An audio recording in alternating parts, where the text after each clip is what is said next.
What's another name of blue-green algae? That is cyanobacteria. Cyanobacteria or blue-green algae that is also showing phototrophism. The chemotrophism that is shown by some bacteria, the names are not at all important. Just remember some bacteria, some purple circle bacteria, they are mainly showing this chemoautotrophism. This is about the nutrition. Okay, we are mainly focusing on these autotrophs. Okay, the autotrophic nutrition in plants. Okay, in autotrophic nutrition in plants, that is photoautotrophism. That is also called photosynthesis. What is photosynthesis? It's very important. The equation of photosynthesis is very important. By using carbon dioxide and water, we are producing glucose plus releasing oxygen and water. This is actually called photosynthesis. The balanced equation is very important. 6 CO2 plus 12 H2O, that gives, what is the chemical formula of glucose? C6H12O6 plus oxygen plus water, 6O2 plus 6H2O. This is actually the equation of photosynthesis. The next point you remember, that is 3-mark questions, very important questions you can expect it from photosynthesis. What are the basic process of photosynthesis? Or what are the events that is take place in photosynthesis? 3 points are given in your textbook. The first one is absorption. Okay, sorry. In photosynthesis, you also remember it takes place in presence of light. Where this photosynthesis is take place in plants, that is in chlorophyll. This chlorophyll is presented. The chlorophyll is located inside the chloroplast. Where is chloroplast is located in plants? You remember that is in the mesophyll cells in leaf. It's clear. Mesophyll cells in leaf. Okay, I'm connecting all these things. Okay, in presence of light. Okay, in presence of light, you just remember. Okay, in mesophyll cell, the chloroplast is presented. Inside the chloroplast, chlorophyll is presented. Chlorophyll is a green pigment. You're very familiar with these things. Okay, chlorophyll is a green pigment. Here, this carbon dioxide and water, that's become converted into glucose plus oxygen plus water. And the next point we want to discuss, what are the basic events take place in photosynthesis? What are the basic events take place in photosynthesis? What are the basic events? The first point you remember, the absorption of light energy by chlorophyll, or the absorption of light by chlorophyll. The second one, very important, that is the conversion of light energy into chemical energy. Here you see this light energy that's become converted into chemical energy. That is actually the glucose. Okay, light energy that's become converted into chemical energy. And also you remember the splitting of water, very important. That is the water molecule that's become split into 2H plus oxygen. Okay, there is the free protons. You know that is H plus are called the protons. Okay, these protons become released and oxygen is also released. You also remember this carbon dioxide. Okay, this oxygen is not released. This oxygen is not released here.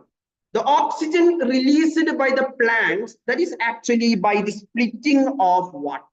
The oxygen released by the plants, that is actually by splitting of water. What about this carbon dioxide? That is the third point. The carbon dioxide that's become reduced into, the carbon dioxide is reduced into carbohydrate in presence of H plus ions. Okay. In presence of H plus ions, the carbon dioxides are reduced into carbohydrate. That is the third point. And you remember, all this carbon presented in the glucose, that is actually from carbon dioxide.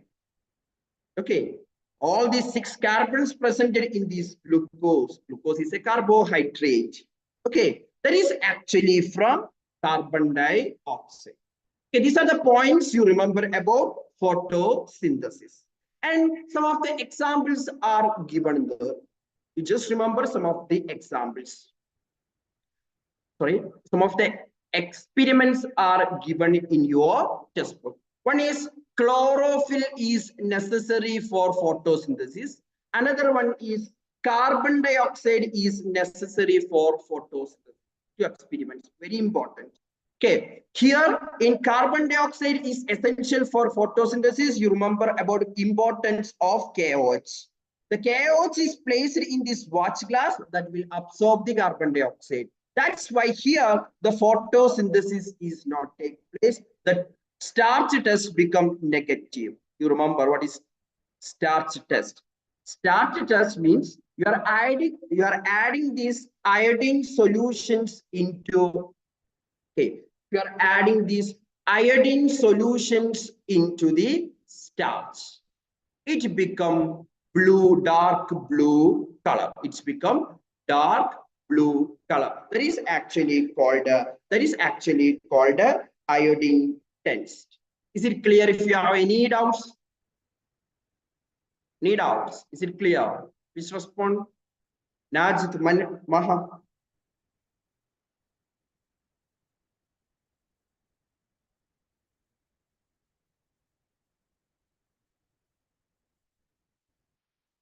Please respond. Hello.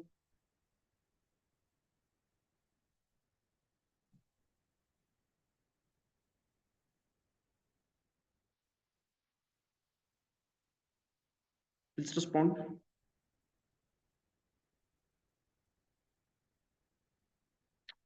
Okay.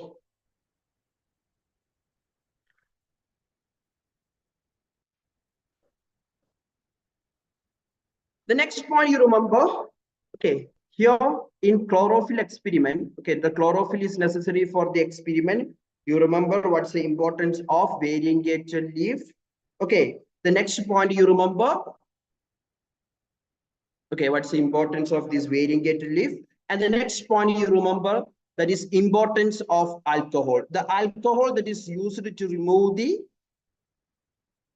chlorophyll presented in the leaf. You just go through your textbook. It's become very easy. Okay, you can expect some questions based on these points in MCQs as well as your, okay. Then the next point you remember from here, that is importance of next point you remember, that is stomata and guard cells. Okay, stomata, okay, the two functions of stomata that is important for taking all these gases exchange. Also, transpiration is take place through the stomata, okay, that will provide a cooling effect.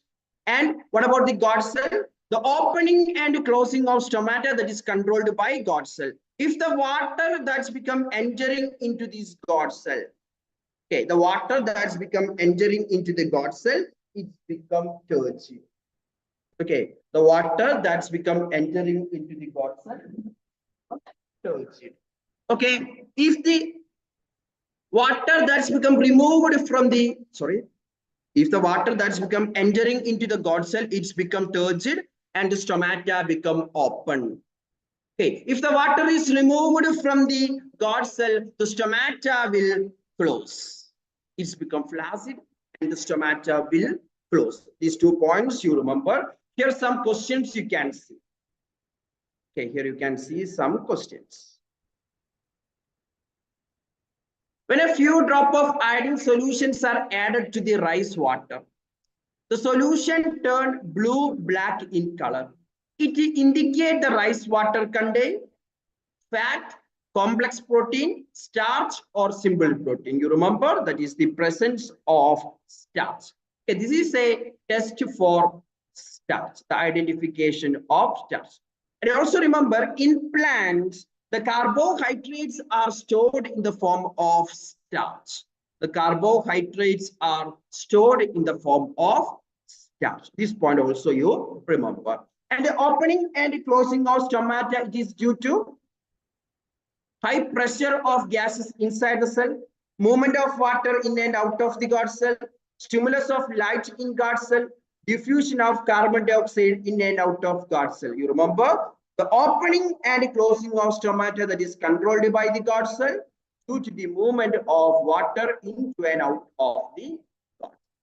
The option B is the right answer. These are the points you remember about photosynthesis. Now we can move into the next topic. That's about the digestion. Our digestive system of humans. Okay, before moving into this digestion, you remember two more points. The digestion in amoeba and the digestion that is take place in paramecium. The amoeba, along with the textbook image, that's become very important. Okay, amoeba, you know that amoeba has pseudopodia is presented. Okay, this is the pseudopodia. By using this pseudopodia, amoeba is capturing the food. When this amoeba capture this food, it will form the food vacuoles are presented inside. Inside this food vacuole, the digestion is take place. Okay, such type of digestion we are calling holozoic nutrition. We can discuss these points. Okay, look at here. Nutrition, the first one we discuss about the autotrophs or autotrophic nutrition. The second one is heterotrophic nutrition. Heterotrophic nutrition. The heterotrophic nutrition we can classify into three types. Heterotrophic nutrition we can classify into three types.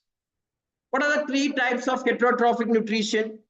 One is holozoic nutrition, another one is saprophytic nutrition, and the third one that is parasitic nutrition. Holozoic, saprophytic, parasite. Okay, what about holozoic nutrition? What about holozoic nutrition? In holozoic nutrition, the food is passing through this alimentary canal-like structure, and the digestion that is take place inside. The digestion that is take place. And enzymes for the digestions are secreted directly inside. That's about holozoic nutrition. What about saprophytic nutrition? In saprophytic nutrition, the digestion is take place outside the body. The enzymes are secreted outside the body. The example, some funguses are the examples of saprophytic nutrition. And parasitic nutrition. A parasitic nutrition, you just remember, they are depending on the host cell. What do you mean by host cell or host? Host means these parasites are live in some organisms or some cells. That is actually called their host. They are completely depending on host for their development, growth, and reproduction. Okay, the examples you can write the cascuta, that's an example for plant parasite, lice, mites, all these things are examples for animal parasite. Holozoic nutrition, you can write about amoeba. Humans are examples for holozoic nutrition. Okay, then we can move into the digestion details, human digestion in details. And you also remember about this digestion in amoeba as well as in paramecium also. Okay, the paramecium, okay, the body have so many cilia are presented. The cilia are beating during the time the food is coming into specific region. Okay, the specific region that is called the gullet. Okay, but you not want to study that term, but you just remember that is entering into a specific regions. Through this region, the food is entering into their body. That's about the digestion in paramecium. And here, you remember about the human digestion. Okay, it is starting from the mouth, esophagus, then stomach, small intestine, large intestine, and finally anus. Okay, here the human element, okay, human digestive system that consists of digestive tract or these alimentary canals and digestive enzyme. I'm writing digestive enzymes and digestive tract is present or alimentary canal is present. The alimentary canal that is starting from mouth, okay, esophagus, stomach, small intestine, large intestine. What about digestive glands? Okay, instead of enzyme, you can write digestive glands. You remember salivary gland is presented, gastric glands are presented, okay, pancreas is presented, okay, pancreas is presented, then liver is presented. These are digestive glands. First of all, we can discuss about the digestion. Okay, we can discuss about more details on the digestion. Okay, the digestion that's starting from mouth. In mouth, the salivary gland that is producing saliva. The saliva containing an enzyme that is called the salivary amylase that will break these carbohydrates into simple sugar. The function very important. Okay, that's break these carbohydrates into simple sugar. All these events are take place in mouth. In mouth, tongue and teeth, they have important role for the breaking of this food. Okay, the tongue have important chewing all this purpose. Tongue have, teeth and tongue have important roles. Just remember that point. And the digestion that is initially starting from mouth. Okay, the digestion that is initially starting from mouth. You remember the enzyme name that is salivary amylase. Okay, that is salivary amylase. The next point you remember, look at here. Then this food that is entering into the esophagus.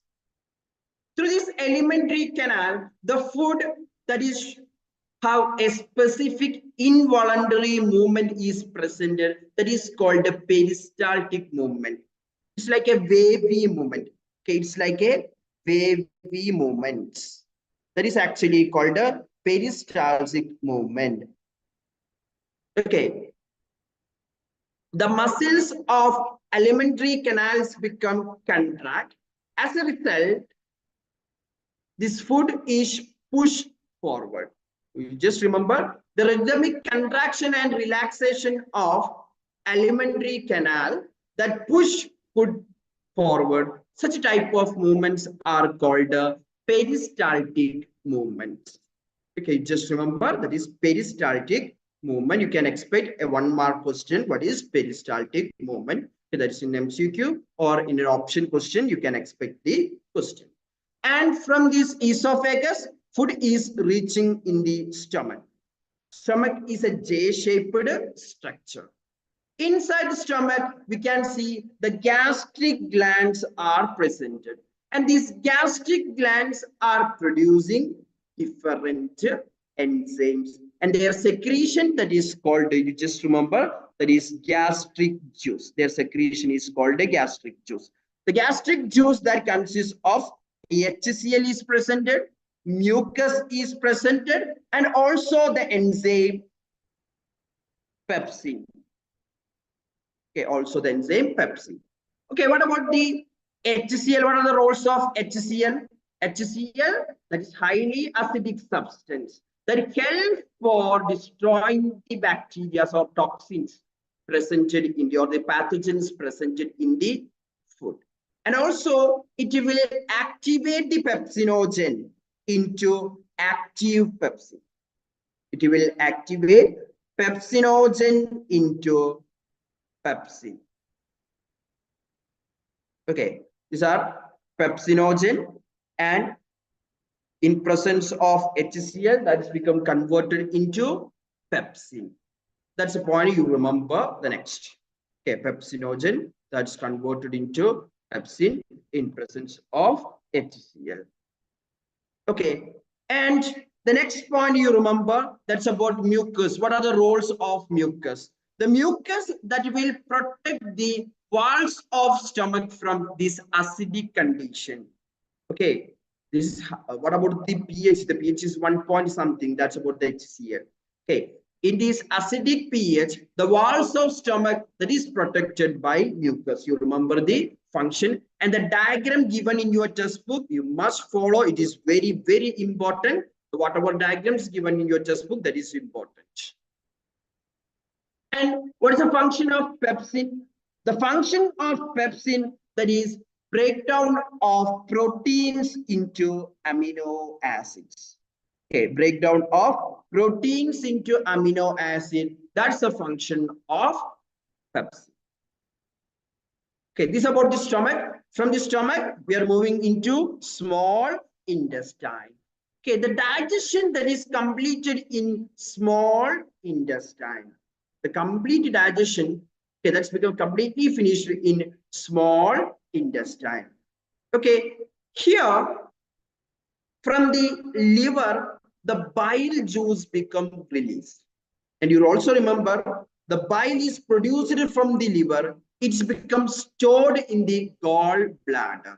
Okay, here you can see in this image. Okay, the bile that is stored in the gallbladder.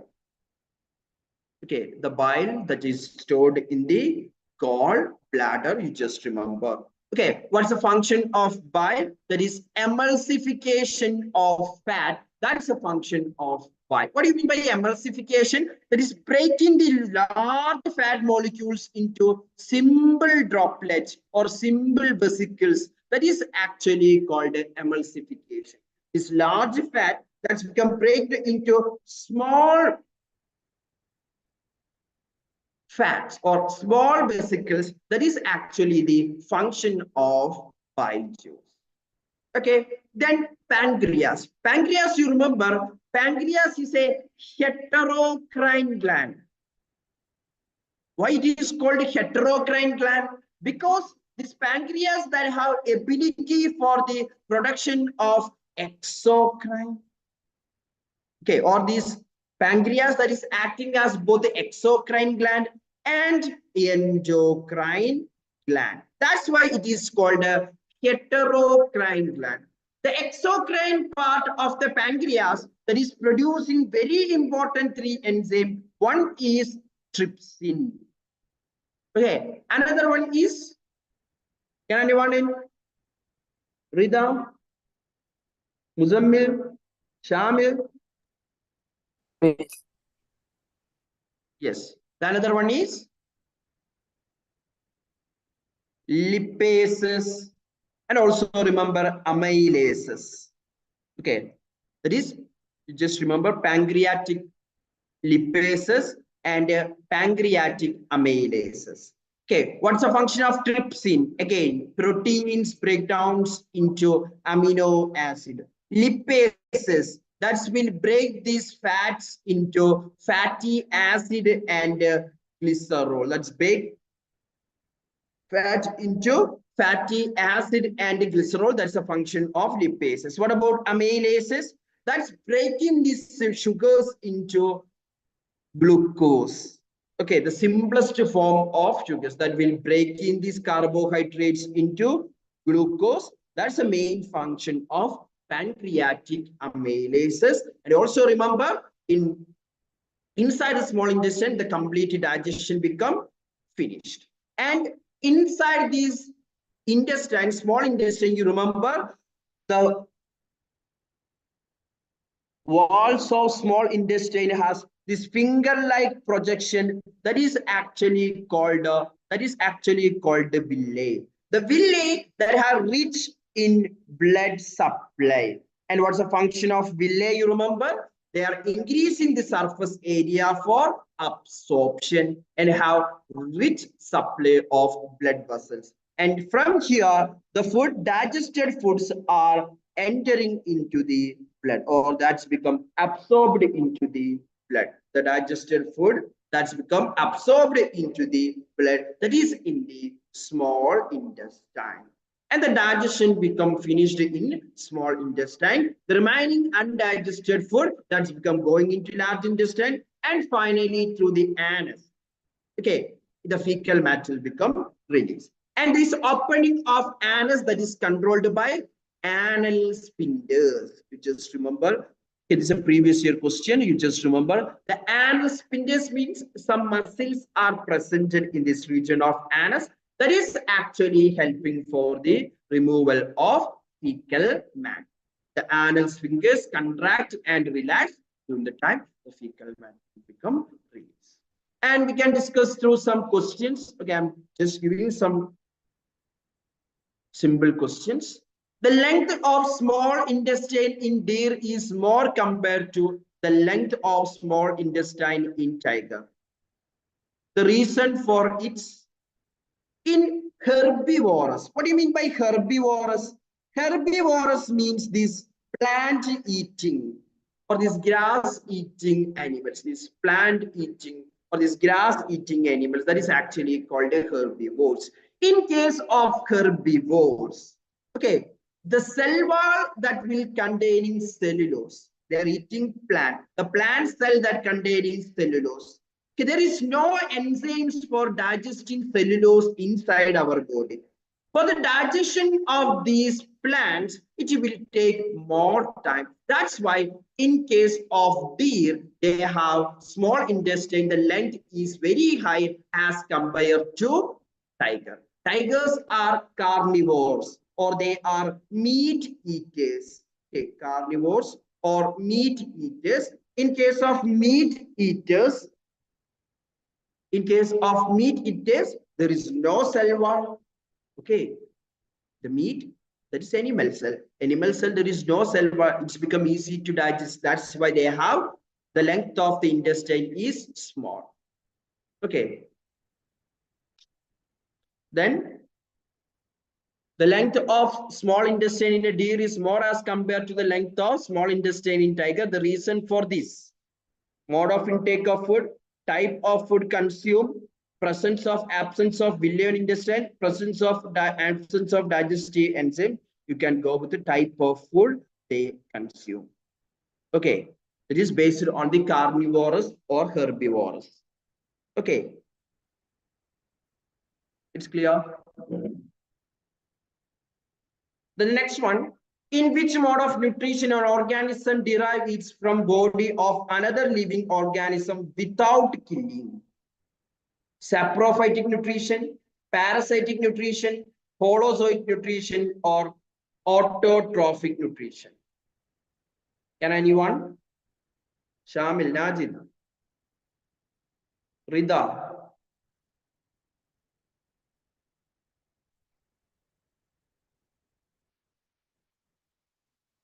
That is parasitic nutrition.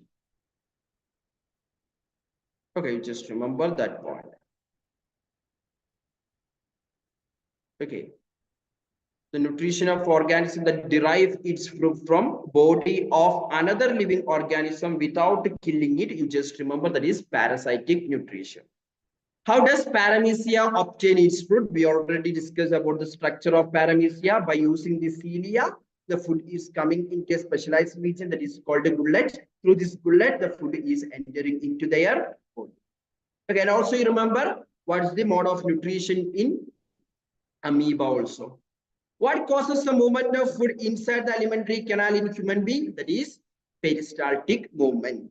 State one role of each of the following human digestive enzymes. What about hydrochloric acid?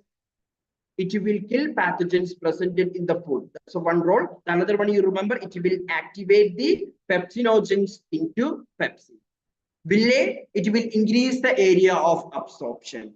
The anal sphincters, it is helping for the release of fecal matter from anus. That is the function of anal sphincters or undigested food. The undigested from the anus that's become removed by these anal sphincters. Lipases for the breaking of fats into fatty acids and glycerol. That's a function of lipases enzyme. That's about the human digestion. And also remember about in your textbook, you can see in a yellow box the tooth decay. Okay, the dental caries or tooth decay that is caused by gradual softening of enamel and dentine. Enamel is the coating of the teeth that is actually called the enamel. The gradual softening of enamel and dentin. Dentin means inside the structure. Okay, if it is, when I explain this thing, we'll lose too much time. Okay, so many structures. If you, for example, this is a tooth, so many structures are presented. This outermost coating that is enamel. Here, dentin is presented. Okay, this dentin and the enamel that's become softened. Okay, as a result, the tooth decay become happening. What's the reason for this tooth decay? When some bacteria acting on sugars produce acid that soften or demineralize the enamel.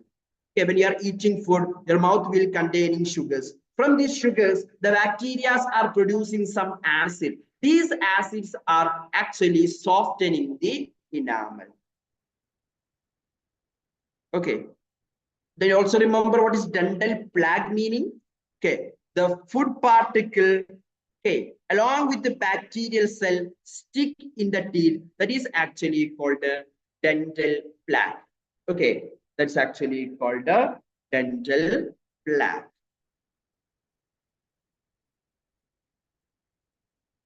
Okay, is it clear? If you have any doubts from these two sections, any doubts?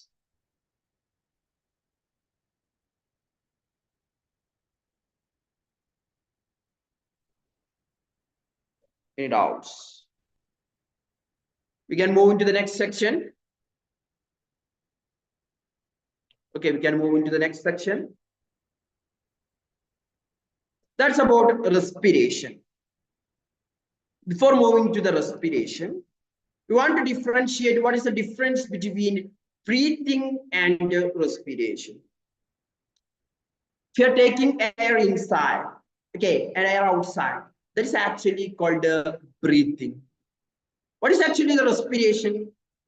Respiration that is actually take place inside the cell. You just remember the respiration that is take place inside the cell. It is take place inside the cell. Okay. And the respiration, that is energy producing phenomena in our body. In breathing, there is no usage or there is no production of energy. The difference between breathing and respiration, that is very important. Okay. The breathing, that is a physical process that involve intake or inhalation and exhalation, or inhale and exhale of air. That is in case of breathing. What about respiration? It's a chemical process. Okay, just remember, it is a chemical process. It is take place inside the cell. In breathing, there is no release of energy. In respiration, the energy is released during respiration in the form of ATP. And the breathing that is take place outside the cell, respiration that is take place inside the cell. Okay. Then breathing, there is no enzymes are involved in breathing. But in respiration, there are different types of enzymes or the series of enzymes that is take place in respiration. And breathing, that is both voluntary and an involuntary process, but respiration, that is involuntary process. Okay, breathing, that is both voluntary and involuntary process, but the respiration, that is involuntary process. You just remember what are the difference between breathing and respiration. These are previous year questions. You can expect this question this year also. It's a good question. Okay, then we can discuss more about the respiration or cellular respiration. The cellular respiration, that is take place inside the cell. Okay, that is take place inside the cell. What is actually happening in cellular respiration? Through the blood, okay, for example, through the blood vessels, the glucose is reaching in the cell. Okay, this is the cytoplasm of the cell. When you are eating food, it's become digested from the small intestine. This digested food that's become released into the blood or absorbed into the blood. Okay, after that, these glucose are reaching into our various body part. Okay, then it's become entering into this glucose molecule that is entering into the cytoplasm of the cell. And inside the cytoplasm of the cell, the glucose that's become converted into pyruvate. This reaction that is called glycolysis, it is take place in all living cells. Just remember, all living cell, the glucose that's become converted into pyruvate. And this pyruvate that have three fate. One is in absence of oxygen. If the oxygen is not getting in cell, the example in case of a yeast cell. In absence of oxygen, this pyruvate has become converted into ethanol plus carbon dioxide plus a small amount of energy. Okay, a small amount of energy. This is in case of yeast. In case of humans, there are two possibilities are there. One is in absence of oxygen. But we know that the oxygen is essential for our life. Then how this in absence of oxygen? If you are doing this vigorous exercise, if you are doing some vigorous exercise, your muscle cells become lax this oxygen. During the time, the pyruvate presented in the cytoplasm of the cell, that's become converted into lactic acid and a small amount of energy. Very small amount of energy. This is also in absence of oxygen. Where this reaction is take place? This reaction is take place in the muscle cell. In where? In muscle cell, that is in the cytoplasm of muscle cell. The third one is in presence of oxygen.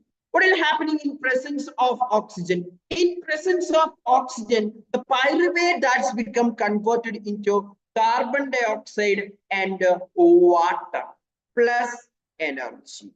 This energy is very high. In presence of oxygen, very high amount of oxygen is released. And you remember, these reactions are take place inside the mitochondria. Next point you remember. Okay, the conversion of pyruvic acid or this pyruvate into carbon dioxide and water, that is take place inside the mitochondria. These are the points you remember that is taking place inside the mitochondria. Okay, and this energy that is stored in the form of ATP. Remember, that is adenosine triphosphate. Okay, the energy that is stored in the form of adenosine triphosphate. Here you remember, glucose is a 6-carbon compound, pyruvate is a 3-carbon compound, ethanol is a 2-carbon compound, lactic acid is a 3-carbon compound. And also you remember, in anaerobic respiration or in absence of oxygen, the partial digestion of glucose is take place. Very important. Partially the glucose molecules become digested. Here it is ethanol, 2 carbons are present. The lactic acid, 3 carbons are take place. 3 carbons are present. That's why the partial digestion is take place. What about here? In presence of oxygen or in the aerobic respiration, there is complete digestion of glucose become take place. These terms are not given in your textbook, but you must remember because you can expect it in MCQ questions. This partial digestion and complete digestion. And the next point you remember, what are the difference between aerobic respiration and anaerobic respiration? Aerobic respiration that is take place in cytoplasm and mitochondria. What about anaerobic respiration? Anaerobic respiration that is take place in cytoplasm of the cell. Okay, in aerobic respiration, you can write the complete oxidation of glucose or complete breakdown of glucose. What about anaerobic? Partial breakdown of glucose. The next point you can write large amount of energy that is released in aerobic respiration. In anaerobic respiration, you can write very small amount of energy is released in anaerobic respiration. And aerobic in presence of air, in presence of oxygen, the reaction is take place. The another one that is anaerobic in absence of oxygen. Okay, these points you remember what are the difference between aerobic respiration and anaerobic respiration. Okay, then the next one you remember. Okay, just remember these points. This is very important. This flow chart that's become very important in your textbook. Okay, next we can do some questions. What are the products obtained by anaerobic respiration in plants? What are the products obtained by anaerobic respiration in plants? Lactic acid plus energy, carbon dioxide plus water plus energy, ethanol plus carbon dioxide plus energy, pyruvate. The plants, Your they are option C, using right? oxygen. Then the answer is? Option C. This option B is the right answer. That is it. Oh. Sorry. Oh, okay. This is not anaerobic respiration. Okay, sorry. So, what are the products obtained by aerobic respiration in plants? Or in case of here it is for the anaerobic respiration, you can go with the ethanol, carbon dioxide, and energy. Okay.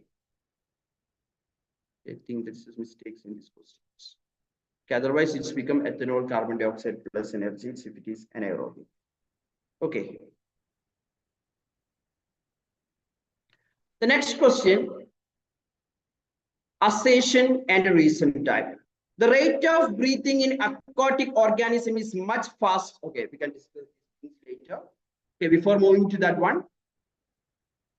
During inhalation, okay, we are taking air inside. Or during exhalation, what are the things become happening in your body?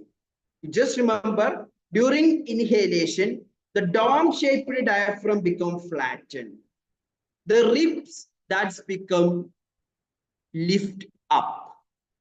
As a result, the volume of chest or the chest cavity become expand.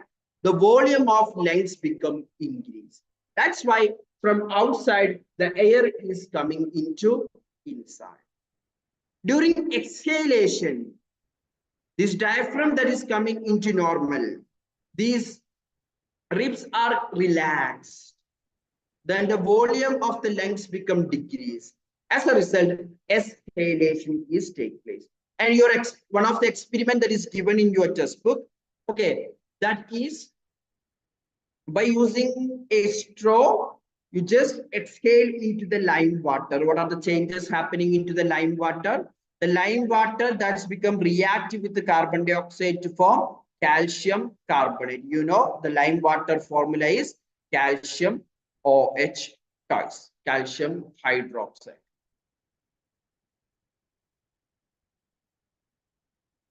Okay, that is calcium hydroxide.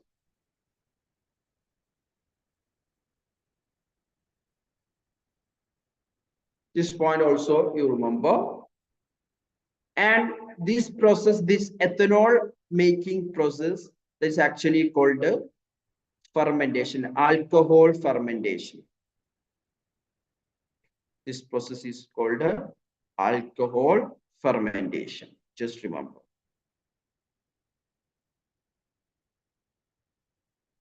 Okay, alcohol fermentation, just remember. And here the correct answer is, observe the diagram of an activity given below. What does it help to conclude when a person is exhaled into the textbook? The percentage of carbon dioxide is more in inhaled air. Fermentation occur in presence of oxygen. Percentage of carbon dioxide more in exhaled air. Fermentation occur in presence of carbon dioxide. Which one we can say? The percentage of carbon dioxide is more in exhaled air. That's why this calcium hydroxide or this lime water that's become converted into calcium carbonate. And also remember this diagram along with the pathway of respiration. Okay, from the respiration that is starting from the external nostrils. Okay, this opening that is called the nostrils. Then nasal pharynx, from pharynx, larynx, trachea. From this trachea that is divided into bronchi, left and right bronchi. And this bronchi that is dividing into form many bronchioles. And finally, at the tip of the bronchioles, you can see a thin membranous structure that is called alveoli or air sacs. Here the gaseous exchange take place. And these alveoli, here so many blood vessels are presented. Okay, that's why here the gaseous exchange take place. Okay, then we can discuss some interesting fact about the trachea. And this trachea larynx, we can see they are incomplete cartilaginous ring. That is, C-shaped rings are presented that helping the lungs from collapsing. Every time a small amount of air that is presented inside the lungs, the volume of air that is presented inside the lungs, that is actually called a residual volume. Okay, the volume of air presented inside the lungs, that is actually called a residual volume. You also remember. That's why the lung is not collapsing. And also remember, the incomplete cartilaginous rings are presented in trachea, and larynx, you know that is the sound producing organ. Okay, that's the sound producing organ. And here you can see a question. The rate of breathing in aquatic organism is much faster than the terrestrial organism. The assertion is correct. What is the reason? When you are comparing the atmosphere and water, the oxygen level is high in atmosphere as compared to water. In water, the dissolved oxygen is very less. That's why they're increasing their breathing rate to get maximum oxygen. They're increasing their breathing rate to get. Sorry.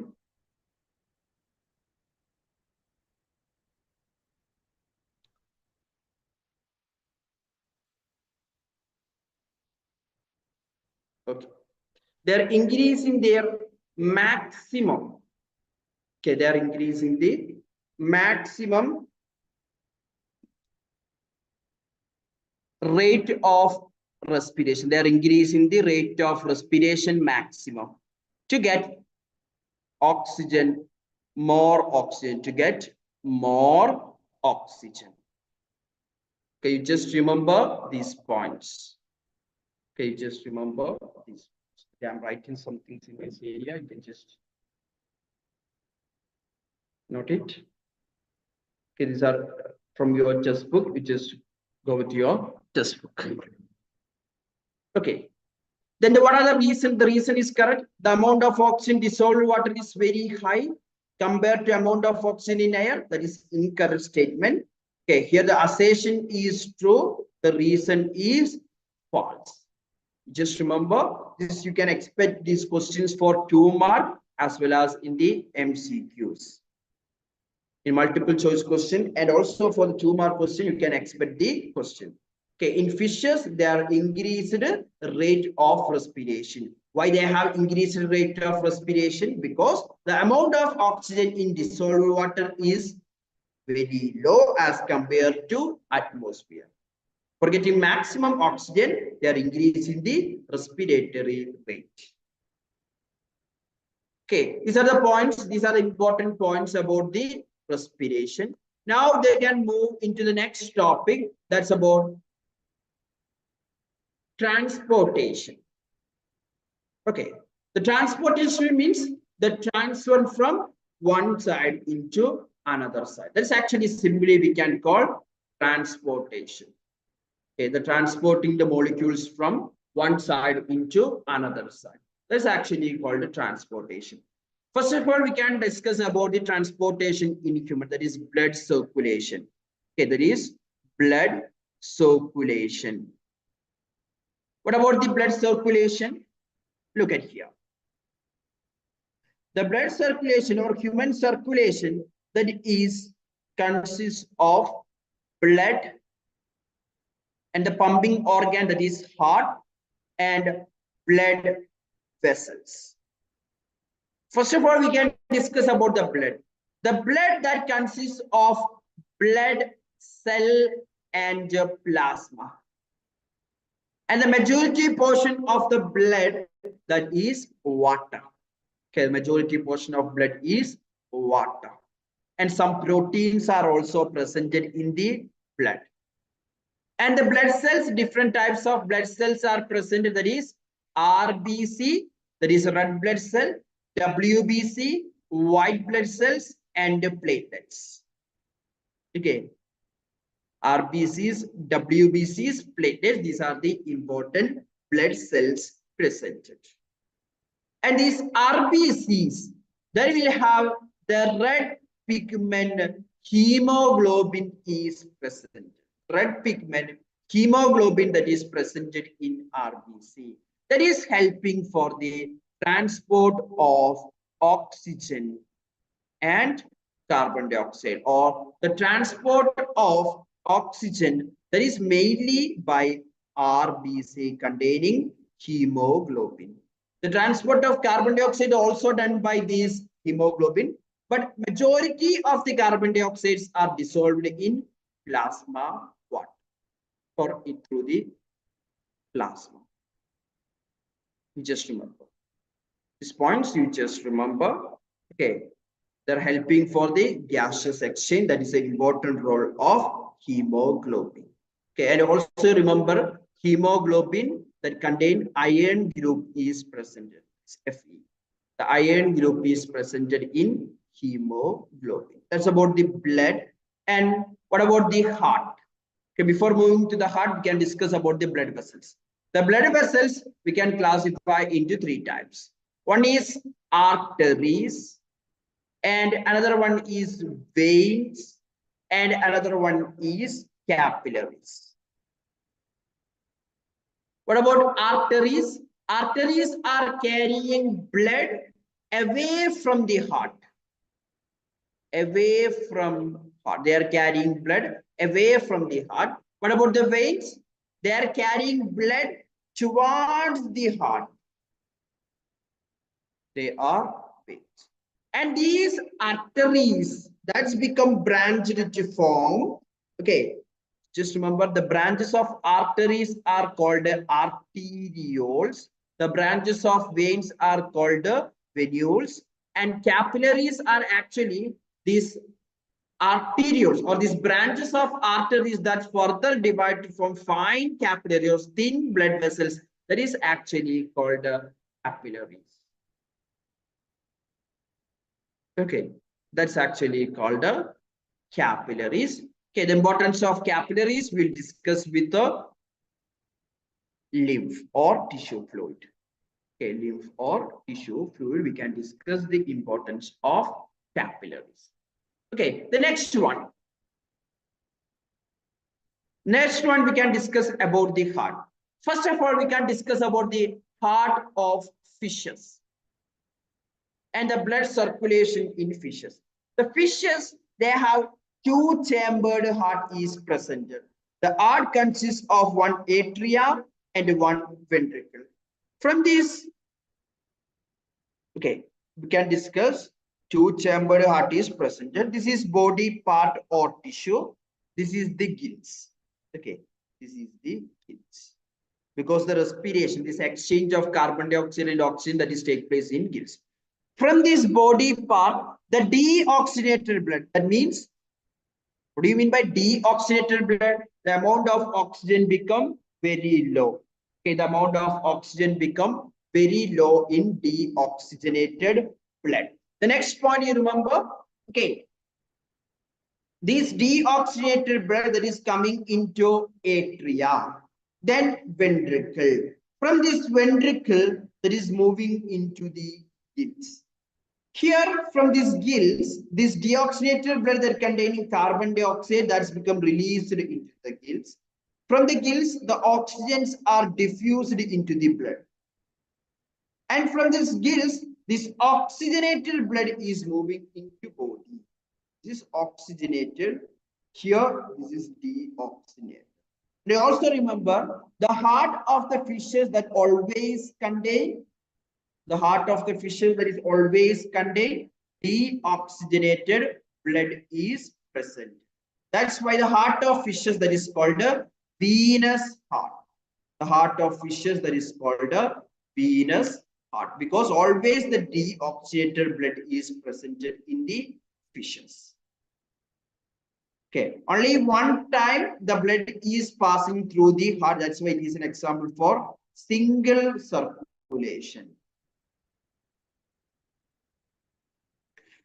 What about the heart of frogs, reptiles? The frogs and the reptiles, the heart is 3-chambered. In birds, mammals, and crocodiles. Birds, mammals, and crocodiles, they have 4-chambered heart is present. Okay, we are also included in mammals. Okay, we can discuss about the 4-chambered heart, the structure of a 4-chambered heart.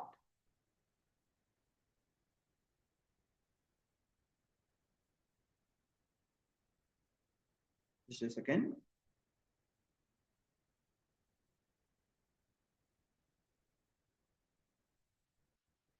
Okay. Look at it. We can discuss about the 4-chambered heart.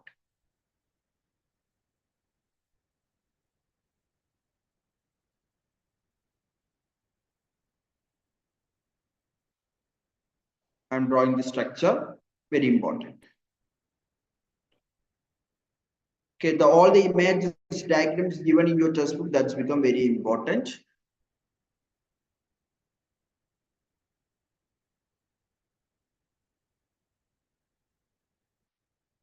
Okay. From the body part or tissues, a body part, so I'm writing tissues. This deoxygenated blood that is coming into right atria.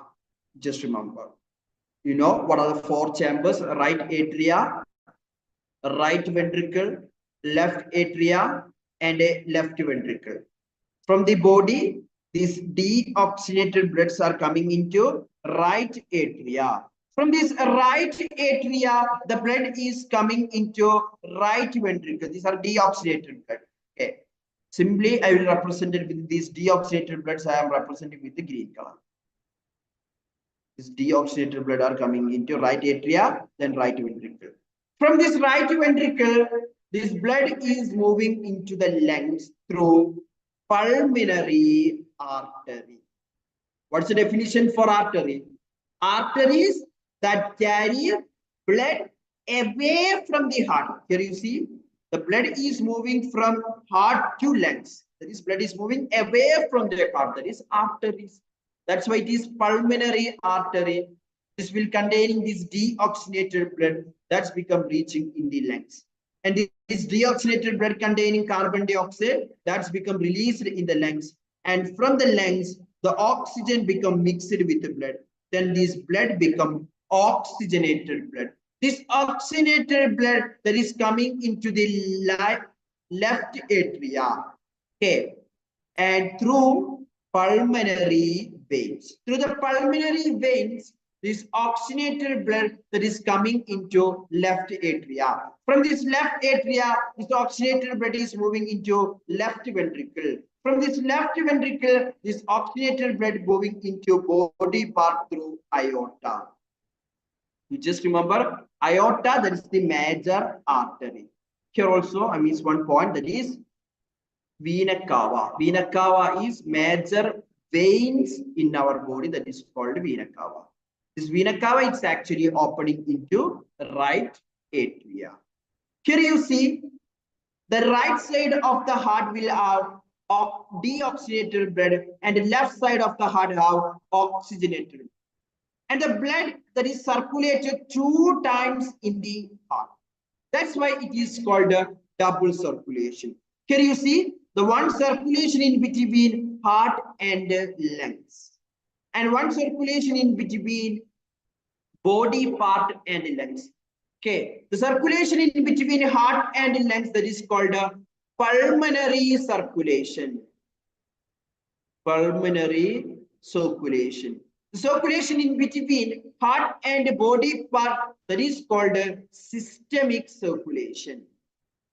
These two types of circulation is presented in a four-chambered heart. That's why it is called a double circulation. 2 times the blood is passing through the heart. That's why it is mainly called a double circulation. And you will get a question like, what are the importance of this right atria will containing deoxygenated blood, or this the right and left side of the heart become separated. Okay. The birds and mammals are homeotherms. Homeotherms mean they can maintain the body temperature. If the humans are presented in a polar region or humans are presented in a desert, their body temperature become 37 degrees Celsius. The external temperature become very. In a polar region, it's become very cold. Okay, in a desert region, the temperature become very high, but the body temperature become constant. How we are maintaining this body temperature? For maintaining body temperature, high energy is required. It's a high energy requiring process.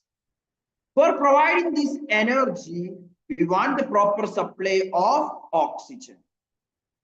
The left and the right side of the heart become separated with the oxygenated and deoxygenated blood. That's why the proper supply of oxygen take place. That's why we can maintain proper body temperature or constant body temperature. These are the questions you can expect it from this area. And the pathway, you must remember this pathway, and also remember what is oxygenated blood and what is deoxygenated blood. Okay, that's about the transportation in, sorry, the blood circulation in humans. Okay, just go. Okay, the walls of atria are thicker than those of ventricle. Okay, very important questions. Why these walls of ventricles become thick as compared to the atria? Because these ventricles are pumping. This left ventricle is pumping towards the entire body part. They are pumping blood into entire body part. That's why here the pressure is very high. Okay, inside the ventricle, the pressure become very high. To compensate this pressure, the walls of atria become thick. Okay, just remember that's the answer for that question. The ventricle has to pump into various organs at a high pressure. Both assertion and reason are true. Reason is the correct separation of, sorry, correct explanation of assertion. The separation of right side and left side of the heart, that is used for keep oxygenated blood from mixing with the deoxygenated blood, allow slow supply of oxygen into the body, supply energy to animal with the low energy needs, often change their body temperature. What's your answer? What's your answer? Can anyone? Keep oxygenated blood from mixing with the deoxygenated blood. Allow slow supply of oxygen into the body. Supply oxygen to the animal with the low energy needs. Often change their body temperature. You just remember, you can go with the A. Blood circulation in fishes is different from blood circulation in human beings. Justify the statement. We already discussed about that one. Here it is single circulation. Okay. Then you can write about entire this point. The body, the heart is only containing deoxygenated blood. You can write all these points. Then the next one we can discuss about the transportation. Okay, the side, okay, transportation in plants. The transportation in plants that is actually controlled by the transportation in plants that is actually controlled by two specialized tissues, that is xylem and phloem. The xylem that is helping for the movement of water and minerals, phloem that is for the food prepared in the plant. Okay, xylem, which are the main conductive tissues present or conductive cells in xylem, that is xylem tracheids and xylem vessels. Xylem tracheids and xylem vessels. Okay, and what about the phloem? That is sleeve tube cells, and companion cells are helping for the transport of food into various parts of the plant. You also remember the silent transport that is unidirectional, only upward. What about the phloem transport that is bidirectional, that is both the upward and downward movements are possible in case of phloem. Okay, these are the difference. Okay, these are the difference between xylem and phloem. They are transporting food. Okay, sorry, water in case of xylem, food in case of phloem. Just remember all these points. Okay, and also the importance of xylem tracheids vessels. Okay, and they are unidirectional, and sieve tubes and companion cells are helping for the phloem transport. They are bidirectional, both the upward and downward movement is take place. Here it is physical process. There is no need of energy, but the phloem transport require energy requiring process. It's an energy requiring process. Okay, these are the difference between xylem and phloem, or the transport of xylem and phloem. Okay, the transport of phloem, that is actually called a translocation. Okay, the transport of food from one, okay, from leaf to various part of the body, that is actually called a translocation. And we can discuss about the more about the xylem transport. Okay, that is based on the two theories. One is root pressure theory, and another one is transpiration pull theory. Transpiration pull theory. What in case of root pressure theory? For example, this is the root of the plant. Okay, initially this root of the plant has become actively absorb nutrients from the soil. Okay, they actively absorb the nutrients from the soil, and the nutrients are reaching, or the solute molecules, or these nutrients are reaching inside the root.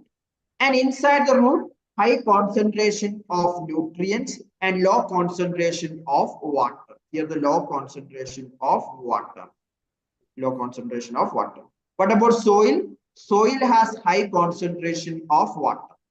Then according to osmosis, the water molecule is moving from higher concentration to lower concentration. That means the water molecule is moving from soil into root. From here, the solute is moving into here. Again, here the water concentration become low. Here the water concentration become high. Then the movement becomes take place. This is called the root pressure theory. The second one you remember, that's about transpiration pull theory. Transpiration pull theory, that means, okay, what is actually the transpiration?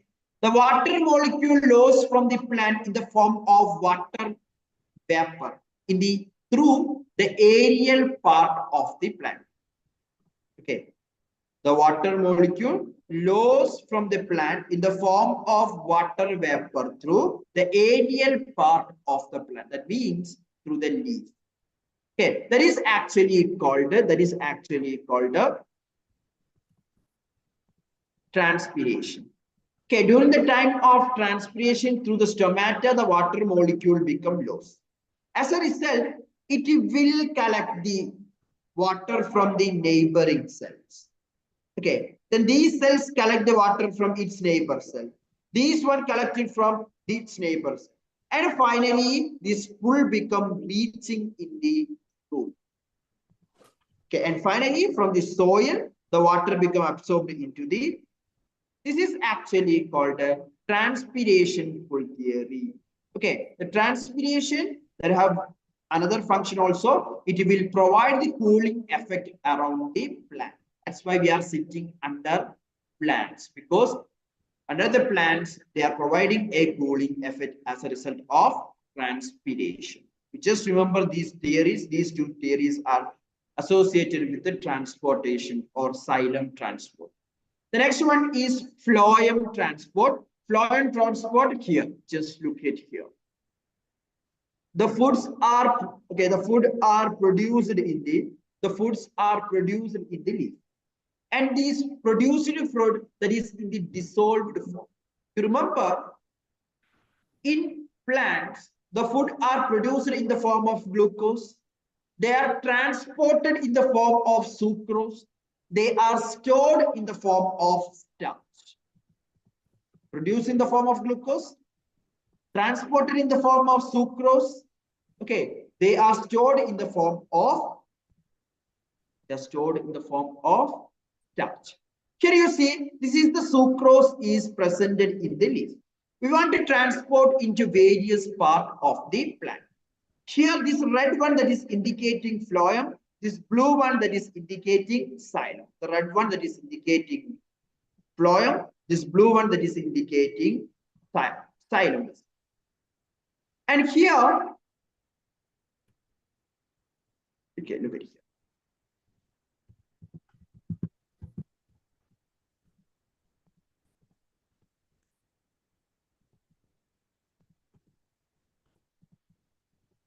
Okay, look at here. The sucrose molecule produced in the leaf that's become actively absorbed into the phloem. By using energy, these molecules are actively absorbed into phloem.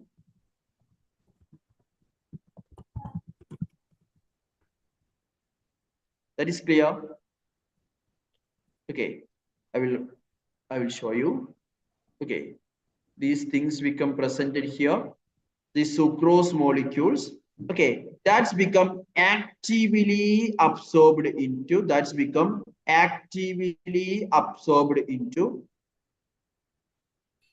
okay, that's become actively absorbed into the phloem. And inside the phloem, the concentration of solute become very high. Okay, the concentration of solute become very high. That time, here you see this water molecule presented in the xylem, that's become osmosis is taking place. Okay. From the xylem, osmosis is taking place. The water molecule is entering into phloem because here the concentration of water is low. That's why through the pores of xylem, the water is entering into the phloem. And here the pressure become increase here. As a result, it's become pulled. Okay, inside the water is producing a pressure. As a result, these things become move from here. Okay, these things become move from here into the downward. And these things are reaching in the root region. And here the concentration is very high. The concentration of sucrose is very high. Inside the root, the concentration of sucrose is very low. Then what will happen? The sucrose become moving into here. Then the water become, again, the osmosis become take place. Water from the phloem that's become again entering into xylem. Then the food are stored in root, fruit, etc. This about the phloem trans. I repeat again. In leaf, the sucrose is presented. The sucrose are actively absorbed into the phloem. Inside the phloem, the water concentration become decrease. Solute concentration of the sucrose amount become increase. As a result, osmosis is take place from xylem. From the xylem, the water molecule is entering into phloem. And the water molecule presented inside the phloem that will create a pressure. As a result, these sucrose molecules are moving into the storage region. At the region of storage, the concentration of solute is very high in phloem. The concentration of solute is very low in root or storage regions. Then the sucrose molecule is moving into from higher concentration to lower concentration. They are reaching in the root. During the time, the osmosis is again take place. As a result, water is moving into xylem. Okay, these points you at least remember. These points you at least remember about the transport of phloem. And in spring season, the plants do not produce food. During the time, they will use the storage food from food. That point also you remember. Okay, that's points you must remember. Then finally, we can move into excretion. Okay, excretion, you remember the structure of kidney and what are the structural and functional unit of kidney. That's about nephrons. Nephrons are the structural and functional unit of kidney. These 2 points you remember. And structure of nephron, they have glomerulus, that is blood vessels, and Bowman's capsule, that's a double-walled cup-like structure that is called a Bowman's capsule, and tubules, convoluted tubules are presented, and these convoluted tubules are connected with the collecting duct. Okay, and here you see, remember what is the importance of renal arteries and renal veins. Renal arteries that will carry the blood towards the liver. Renal veins that will carry the blood away from the liver. And you remember from these kidneys, the filtration is take place in this glomerulus. After that, the filtrate is reaching into these these convoluted tubules. Okay, in these convoluted tubules, the reabsorption is taking place. Okay, 180 liters of blood that's become filter in every day, but only urinate 1 to 2 liters of urine. The remaining 99% are reabsorbed from these convoluted tubules. And finally, that's opening into collecting duct. In collecting duct also, reabsorption of maximum water is taken. Then after, from this kidney, the urine that's become released through ureters. Then these ureters are connected with the urinary bladder. And this urinary bladder that is opening through urethra. And also you remember about hemodialysis. What are the important role of hemodialysis? These points you remember.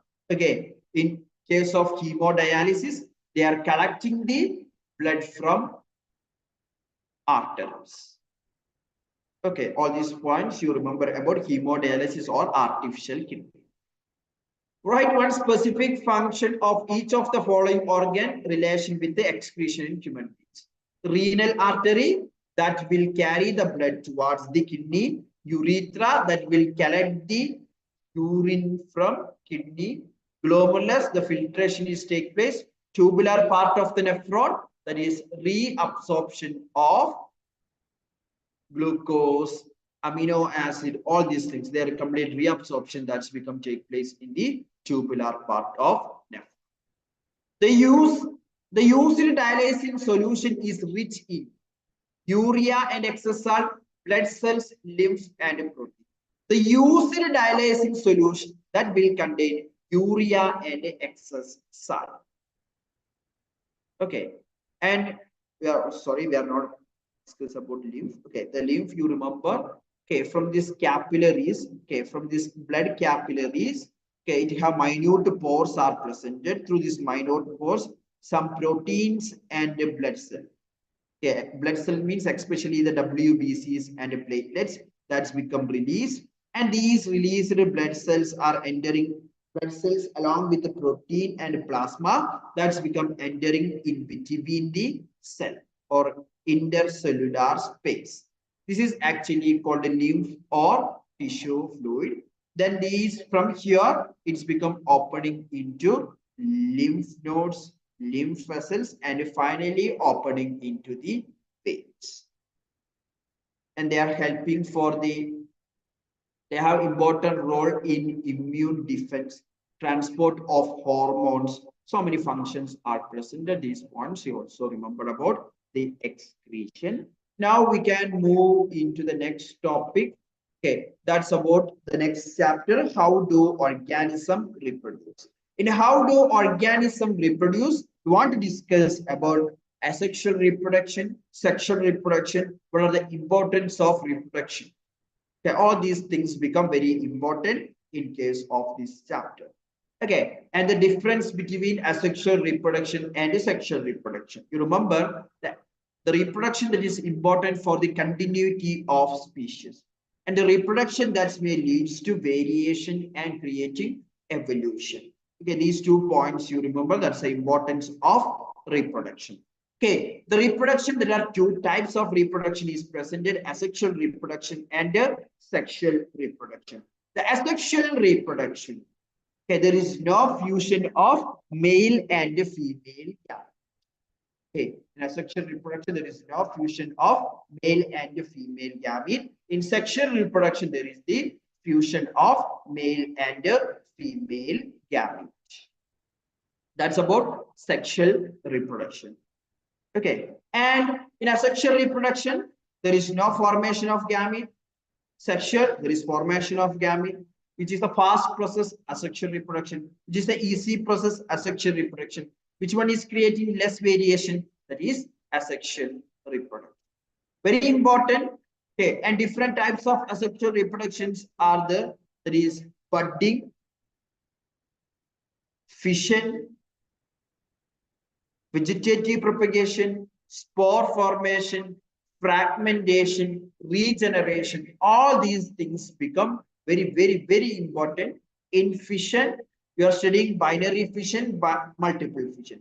In binary fission, you remember the fission in amoeba and leishmania. You remember leishmania, that is causing the disease Kala Azar. And in case of leishmania, okay, only in the transverse section we can divide the cell. What about amoeba? In various radius, in any plane we can divide this amoeba into 2 cells. But in case of leishmania, only one plane we can divide into 2 cells. You remember what are the difference between this binary fission and multiple fission, and also what are the difference between different types of asexual reproduction. All these points become very important, and whatever figures that is given in your textbook, that's also very important. And you remember in case of spore formation, you are taking rhizopus or blood mound, which are the reproductive part, which are the non-reproductive part. In fungus, their body that have a filamentous structure that is called a hyphae. Hyphae is the non-reproductive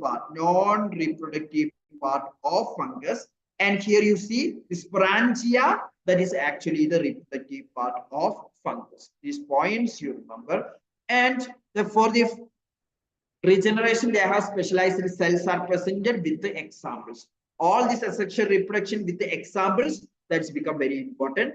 And the next one is vegetative propagation. Vegetative propagation means the vegetative part of the plants, the entire plant become forming. For example, the vegetative part like stem, root, leaf, the plant is formed, that is called vegetative propagation. What are the advantages of vegetative propagation? What are the disadvantages of vegetative propagation? And also bryophyllum.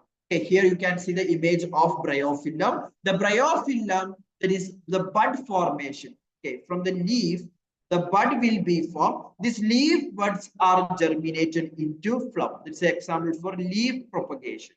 And also remember in potato, okay, in seed potato, which type of reproduction or vegetative reproduction that's become take place. And what are the advantages of vegetative propagation? We can make some plants that are not producing seed.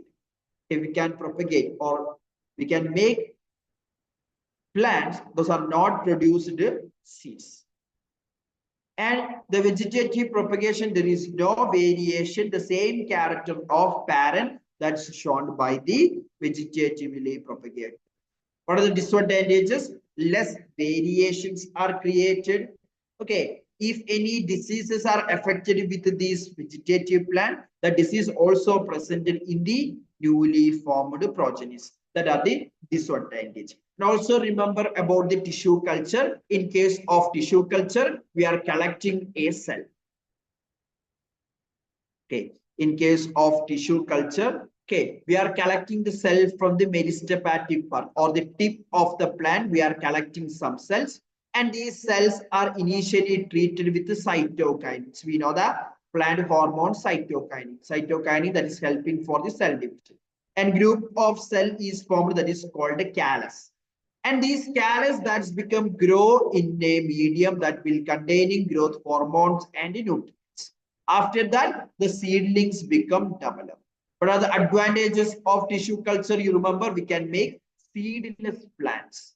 And also we can maintain all the characters of their parents because there is no creating variation. These are the advantages of tissue culture. You just remember these 2 points about the advantages of tissue culture. Okay. This is about the asexual reproduction. Different types are there. You can just go through some questions. What is reproduction? List its 2 types. Okay, that is sexual reproduction and asexual reproduction. How are the modes of reproduction different in unicellular and multicellular organisms? In unicellular organism, which are the type of reproduction? In multicellular organism, we can see both sexual and asexual reproductions are presented in multicellular organism. We can write all these points. Okay, these are previous year questions. Then what about the accession? Amoeba always produce 2 daughter amoeba, while Plasmodium divided into many daughter cells. That is clear? Yes. The amoeba undergo binary fission, while Plasmodium undergo multiple fission. Both accession and reason are true. Reason is the correct explanation of accession. You remember the examples from this chapter, very important. Budding, the example you remember, Hydra.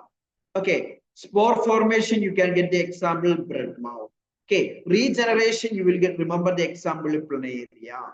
Okay. Then multiple fission, you remember the example, Plasmodium. Plasmodium that is causing the disease, malaria. These points you remember. Okay. Then name the reproductive and non-reproductive part of the fungus. You just remember reproductive part is sporangia and non-reproductive part is rhizopus. And this any 2 advantages of vegetative propagation we already discussed. Define multiple fission. Give one example. You can go with the Plasmodium. Okay. Then multiple fission, the one cell that's become divided into multiple cells. In binary fission, one cell that's become divided into 2 cells. Okay, you just remember all these points become very important. You will read the textbook very carefully. Okay. The next one is sexual reproduction. In sexual reproduction, first of all, we are discussing about the sexual reproduction in flowering plants and sexual reproduction in humans. Okay, in flowering plants, you remember what are the male reproductive structure, which are the female reproductive structure. The male reproductive structure that consists of, what is main reproductive structure that consists of androecium. Okay, androecium that contains stamens are present. The stamen that is made up of filament and anther. What is filament? It is the stalk of the anther that is called a filament. What is anther? It's a bilobed structure that inside the anther we can see the pollen grains are present. Okay. The next point you remember. Okay. The next point you remember, that is female reproductive structure. The female reproductive structure that consists of stigma, style, and ovary. This structure here. This is stigma, this is style, this is ovary. Inside the ovary, we can see ovule is presented. Inside the ovule, we can see the embryo sac is present. Inside the embryo sac, we can see the the female gamete is presented or is presented inside the embryo sac. And this image that's become very important. And here also remember the non-reproductive part of the flower that consists of petals, sepals. These are the non-reproductive part of the plants. Okay, sorry, flowers. And during reproduction or after the fertilization, the sepal, stamens, style, all these things become shred. Okay, all these things become lost. Only the ovary become remaining. Okay, ovary, ovule, these parts become developed into fruit and seed. You just remember. Okay, the ovary that's become developed into the fruit, ovule that's become developed into seed. These points you just remember about the sexual reproduction and the fertilization, that is very important. And before fertilization, you remember what is pollination and different types of pollination. Okay, one is self-pollination and cross-pollination. What is pollination? Pollination is the process of transfer of pollen grain from anther to the stigma of the flower. That is called a pollination. The self-pollination means in a flower, in a plant, bisexual flowers are present. That means both the male and female reproductive structures are presented in the same flower. Okay, that is bisexual flowers. Here you just remember the reproduction or this transfer of pollen grains that is take place between same flower or same flowers of same, sorry, different flowers of same plant. That is actually the self-pollination. The pollination takes place between the different flowers of same plant or inside the same flower. That is self-pollination. Cross-pollination means in between two flowers of different plants of same species. That means in between two rose plants, the pollination is take place. Such a pollination is called a cross-pollination. And the advantages of self-pollination and advantages of cross-pollination and disadvantages of self-pollination, disadvantages of cross-pollination, that's become very important. Okay, you must follow these through your textbook. Okay, the self-pollination. Okay, one of the advantages of self-pollination, it will take place in absence of pollinating agents. Normally, the cross-pollination, that one, these pollinating agents like biotic and abiotic agents are presented. The biotic agents that consist of, which are the biotic agents presented? The biotic agents that contain living organism like insect, birds, reptiles, etc. Okay, what about abiotic agents? Abiotic agents that consist of non-living things, wind, air. These are helping for pollination. These are the examples for abiotic agents. These are the examples for abiotic agents. You just remember these points. Okay, and the advantages and disadvantages, you must go through your notes. Okay. And the fertilization, that's become very important. Okay, the pollen grains are landed on the stigma. From here, the pollen tube germination is taking place. They will absorb the moisture content from the stigma and the pollen tube germination become take place. After the germination of pollen tube, okay, inside the pollen grain, we can see two male gametes are presented. Inside the pollen grain, two male gametes are presented. Okay, when this pollen tube is germinating through or that is piercing through this stigma style and finally reaching in the ovary.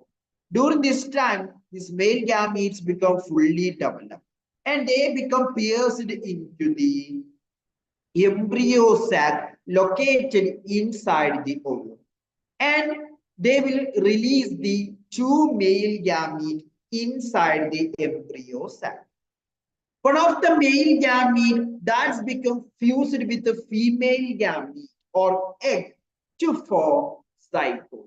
The zygote that's become further developed into embryo. The other male gamete that's fused with a polar nuclei presented inside the embryo sac to form endosperms. You just remember the fertilization in plants, that is double fertilization. Two fertilization is take place in plants. One is in between male gamete and egg or ova.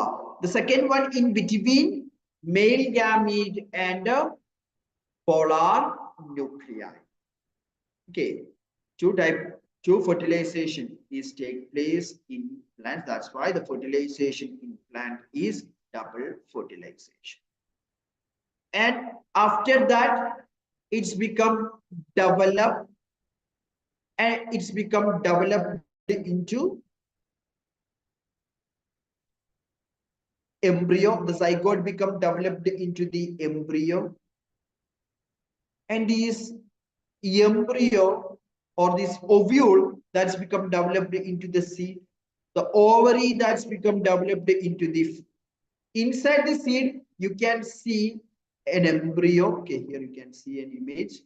Here you can see a cotyledon is presented, that is reservoir of food during the time of germination.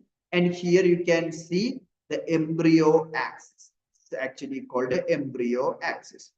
From the plumule region, the shoot system or aerial part of the plant become developed. From the radical region, the root system become developed. This is a dicot seed. That is, two cotyledons are present. From this part, the plant, the seedlings are developed from the seed. That is actually called the germination. All these points you remember about the sexual reproduction in flowering plants or angiosperm. The sexual reproduction in flowering plants or angiosperm. You remember all these points become very, very important. Okay. We're moving a little bit faster. Okay, we want to finish these topics. The next one, that's about human reproduction. Before moving to the human reproduction, you remember what are the changes happening during the time of puberty, both male and female. What are the changes only for males? What are the changes only for females? And who is producing these changes? That is actually by the hormonal changes take place during the time of puberty. Puberty means a human male or female that's attaining, or the period at which human male or female that's attaining reproductive maturity, that is actually called puberty. Okay, in puberty, what are the changes that is common into both boys and girls? The development of hairs in pubic region, axis region, okay, axial region, okay, pubic region, okay, armpit region, okay, so many changes you can, not axial, okay, armpit region, pubic region, the development of hairs can be seen, okay, and pimples, the sebaceous gland secretion or oil gland secretion become very high. These points you remember, both the changes seen in males and females. What are the changes in only in males? The facial hair development you can write. Okay, the voice become crack. Okay, the voice become crack. And the next point you remember, the penis become erect during daydreams. Okay, the penis become erect. Okay, these are some of the changes you can see in males. What about in case of females? Which are the changes you can observe? The development of mammary gland, the enlargement of breast, and menstrual cycle started. So all these changes you can see in human females. Then we can move into the reproductive organs of male. The male reproductive structure that consists of a pair of testes is presented. Okay, then vasa differentia and external genitalia and associated glands are presented. The testis that is located inside a sac-like structure that is called scrotum. Scrotum that has lower temperature than body.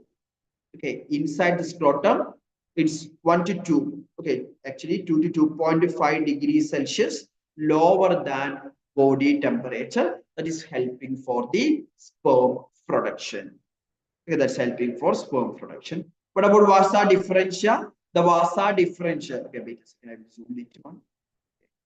Vasa differentia that become carry the sperms from testes, and that's become opening into urethra. Okay, urethra, that's a common opening for both urine and sperm. Okay, both urine and sperm. The male gametes, that is called the sperm. And finally, from this urethra, okay, it's become opening into outside. Okay, and you remember what's the importance of penis? That's a copulatory organ and it's a part of external genitalia of human. Okay, the penis that is actually inserted into the vagina of female. These points you remember. And the next one, that is glands associated with these seminal vesicles, prostate gland, and Cowper's gland. 3 types of glands are associated with the human reproductive system.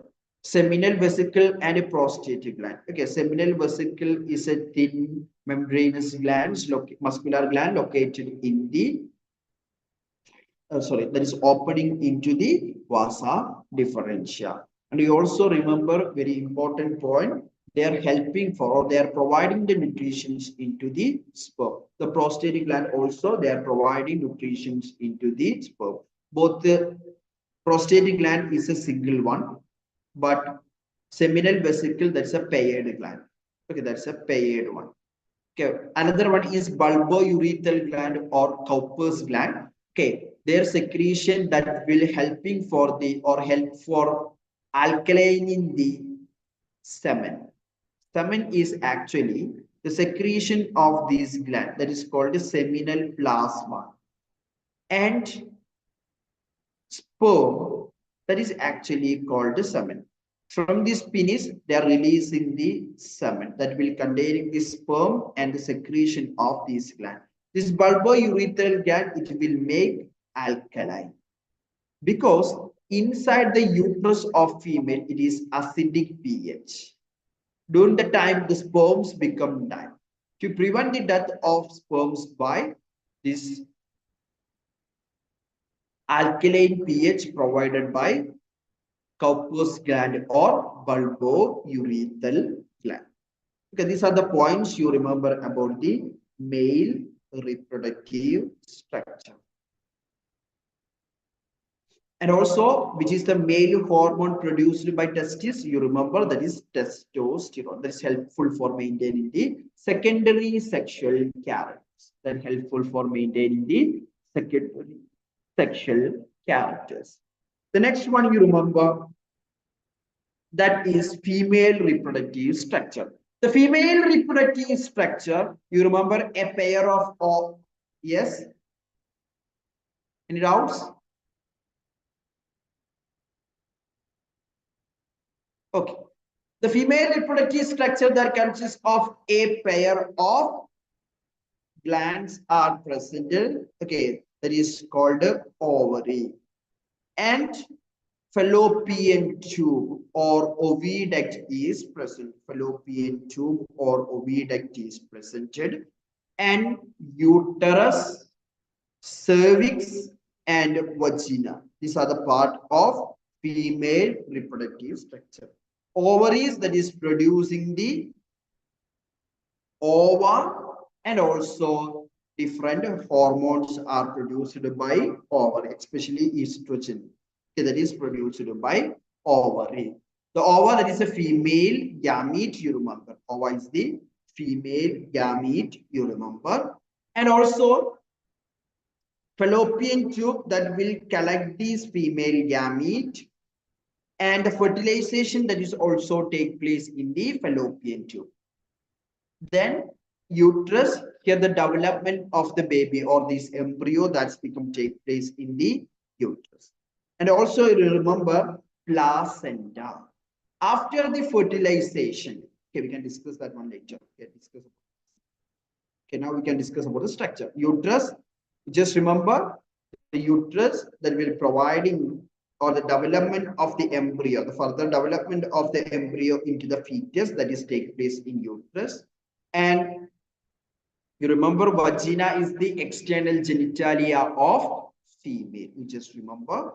And the next one you remember.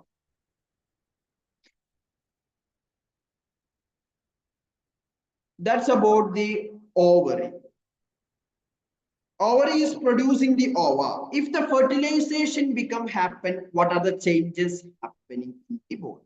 If the fertilization take place with the fallopian tube, you remember each month one of the ova that's become releasing the ova. Okay, one of the ovary that's become releasing the ova. In each month, one of the ova that's become releasing the ova. Okay, the fertilization is take place in the fallopian tube. Okay, after fertilization, zygote will be formed. The zygote become divided and it's become attached with the walls of uterus. During that time, there is a disc-shaped structure that is developed that is called the placenta. Okay, the placenta that's become form villi-like structure in the embryo region. Here, it become a villi-like structure. Here, which the embryo become attached. And they are providing the nutrients, the gaseous exchange, and the elimination of waste product produced in the fetus or this embryo that is removed by the placenta. The function of placenta, structure of placenta, very important 3-mark question. Okay, that's a 3-mark questions. Okay, then the period after fertilization to the birth. Okay, period after fertilization to the birth, that is called the gestation period. And you remember in pregnant woman, there is no menstrual cycle and ovulation. Ovulation means release of ova from the ovary, that is called ovulation. The ovulation is not take place in pregnant women as well as in pregnant women, the ovulation is not take place. Also, you remember the menstrual cycle is also not take place in pregnant women. Okay, what is menstruation? If the ova is not fertilized, what will happen? Every month, the uterus that's become thick and supplied with the high blood vessels. Every month, uterus is actually expecting the pregnancy. If the pregnancy or the fertilization is not take place, what will happen? These walls of uterus become ruptured and release the blood. It will release the blood through vagina. Along with these walls of uterus, the process that is called menstrual cycle, the menstruation, it is take place in 29 to 28 days. That is actually called the cyclic event take place in 28 to 29 days. That is actually called the menstruation. The first menstruation that is called the menarche, and the last menstruation or the menstruation stopping that is actually called the menopause. These terms you remember about these points. Okay, you can discuss some questions. Okay, we can discuss some questions. Okay, this one we can discuss along with the next chapter. Okay, that is in the next class we can discuss these questions with the hereditary chapter. Okay, name the reproductive part of angiosperm. Where are these parts located? Explain the structure of its male reproductive part. What about name the reproductive part of an angiosperm? Where are these parts located? Or male reproductive part, which is the male reproductive part, that is andrecium or stamens, which is a female reproductive part, gynoecium or pistils. Okay, this is entire structure that is called pistil or carpel. This point you also remember, pistil or carpel. And which of the following flowers will have a higher possibility of self-pollination? Mustard, papaya, watermelon, hibiscus. That is hibiscus and mustard, they are bisexual flowers. Papaya and watermelons are examples for unisexual flowers. These are examples for unisexual flowers. That's why here answer is mustard and hibiscus. They are bisexual flowers.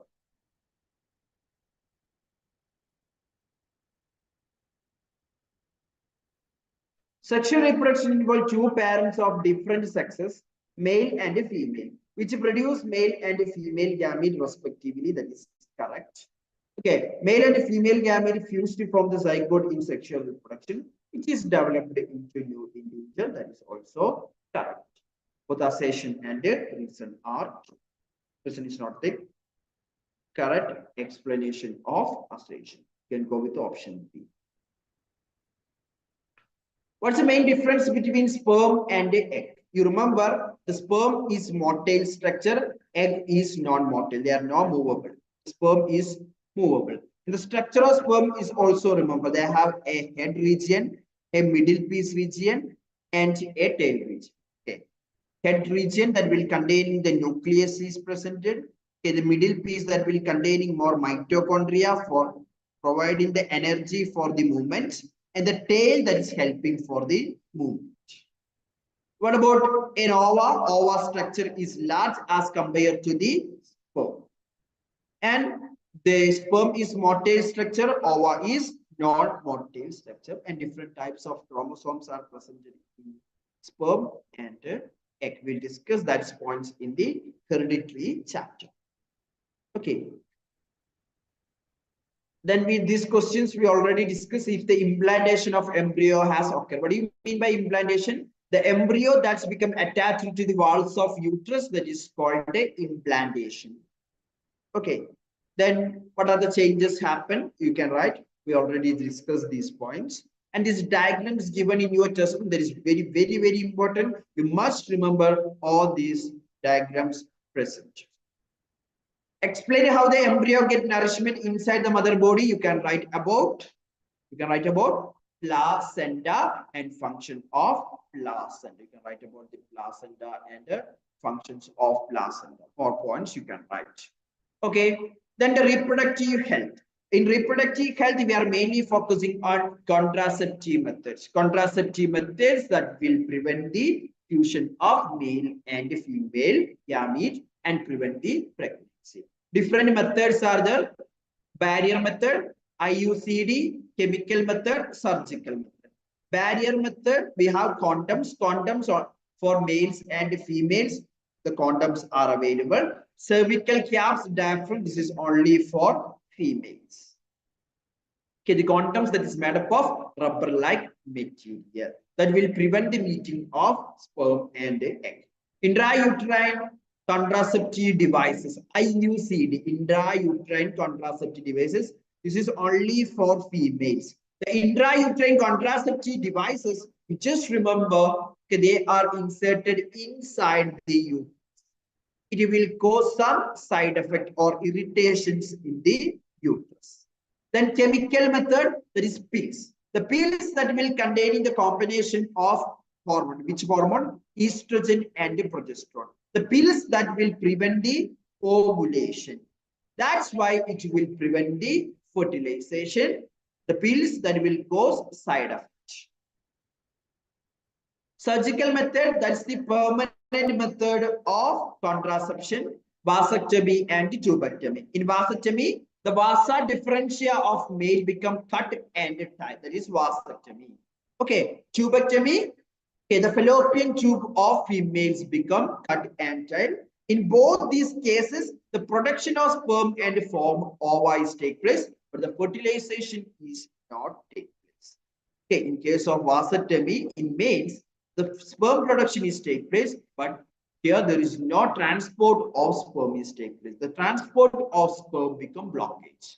In tubectomy also, the ova, the development of ova become take place, but the fallopian tube is tied.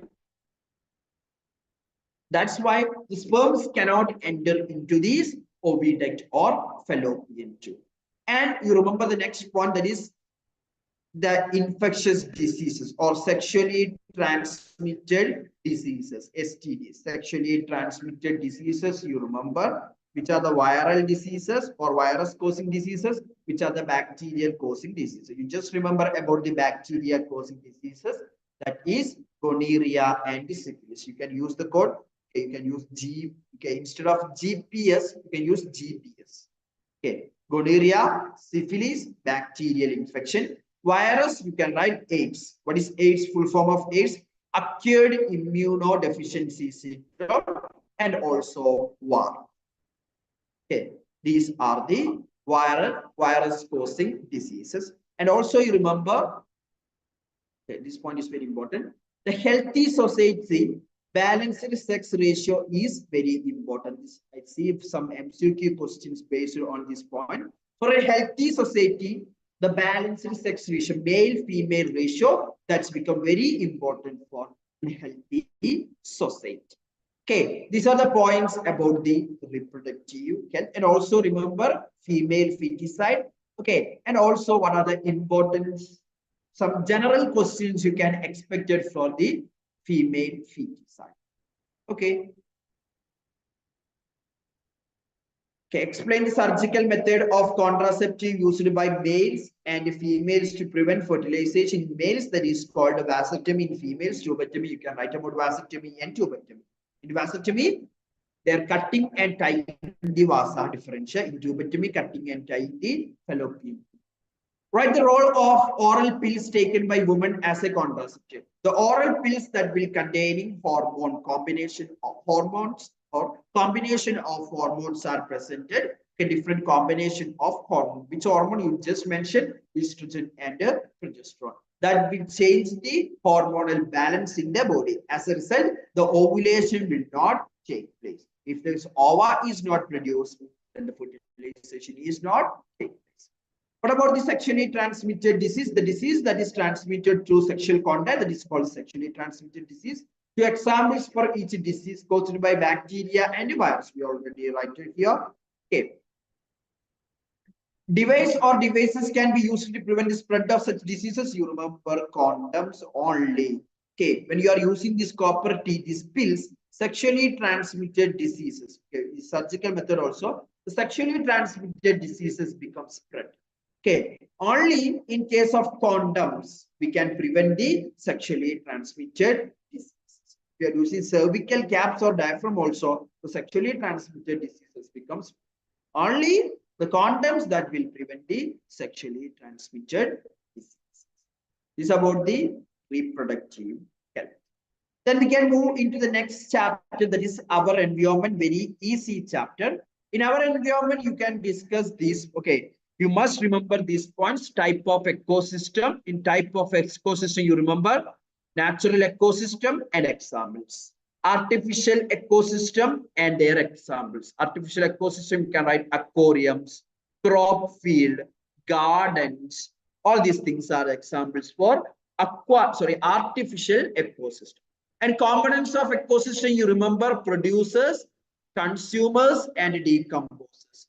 Producers, you remember autotrophs. Okay, in consumers, different types of consumer: primary consumer, secondary consumer, tertiary consumer. The primary consumer should be herbivores or plant eaters. Okay, secondary consumer, that is primary carnivores. Tertiary consumer, that is secondary carnivores. Then you remember the definition for the food chain. Food web. Food web is the interconnected food chain, that is called food web. And biomagnification. Okay, there is accumulation of chemicals from one trophic level to its higher trophic level. That is actually called a biomagnification. And also remember different types of food chain. Okay, making different types of food chain. And you must remember a food chain for aquatic ecosystem. Okay, that is aquatic ecosystem food chain. You just remember phytoplankton. Okay, just write phytoplankton, zooplankton. Okay, zooplankton, small fish, large fish. You just remember these points. Okay, this is an example for an aquatic food chain. Okay, it's an example for an aquatic food chain. Just remember these points. Okay. Then energy flow in ecosystem, you remember that is only in one direction, and you remember about the law of 10%. Okay, from one trophic level to next trophic level, 10% of energy is transferring. One trophic level to next trophic level, only 10% of energy is transferring. Okay, what about from sun to producer? Okay, sun to producer or sun to these autotrophs, only 1%. From one trophic level, from the producers, herbivores, primary carnivores, that means from one trophic level to next trophic level, only 10% of energy is transferring. Then you can expect a question, why this energy transfer is only unidirectional? It is not reverse. Because from transferring from one trophic level to next trophic level, only 10% of energy is transferring. What about the remaining 90%? The remaining 90% of energy that's become lost in the form of heat. Okay, that's why it is not take place in reverse. This points also remember. Then you remember about the ozone formation, depletion.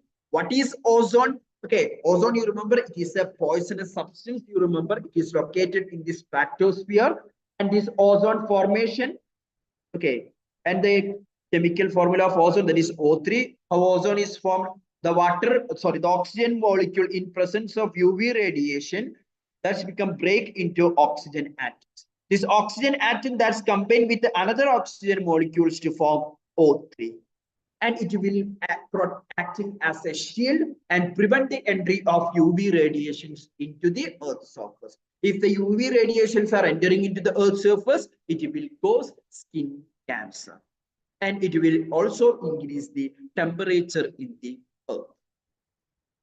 These points you remember. And the depletion you remember about CFCs, chlorofluorocarbons. Okay, what is chlorofluorocarbons?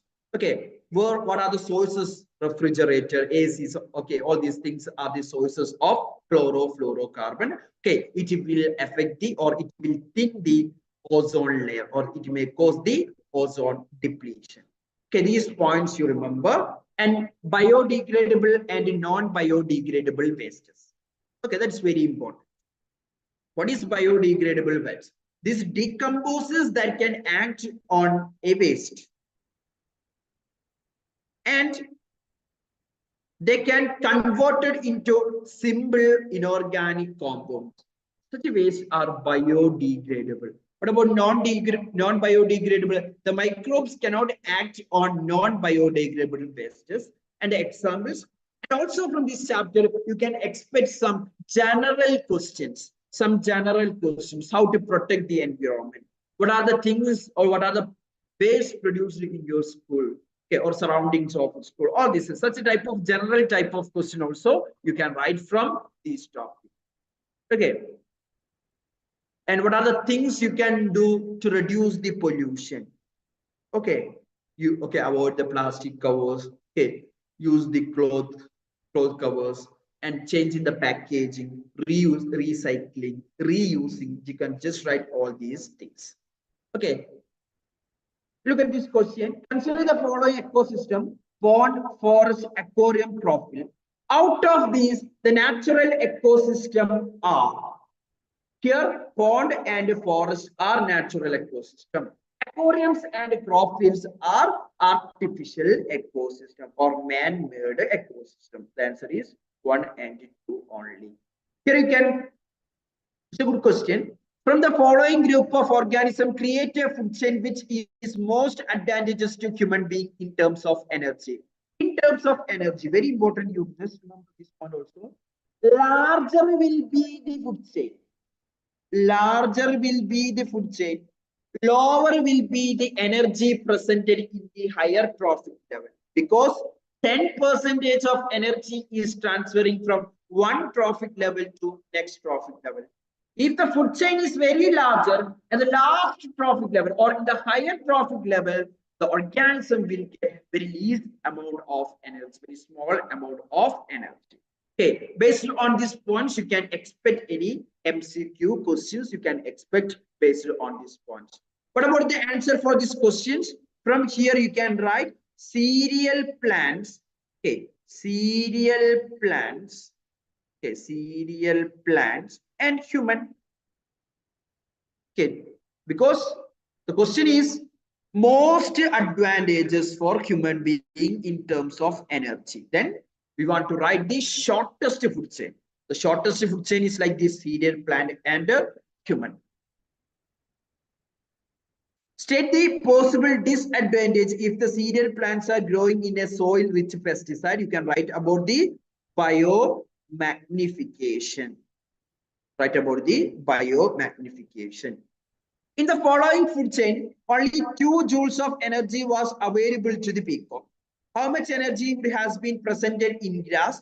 Justify your answer. You can base it on the law of 10%. You can write the answer.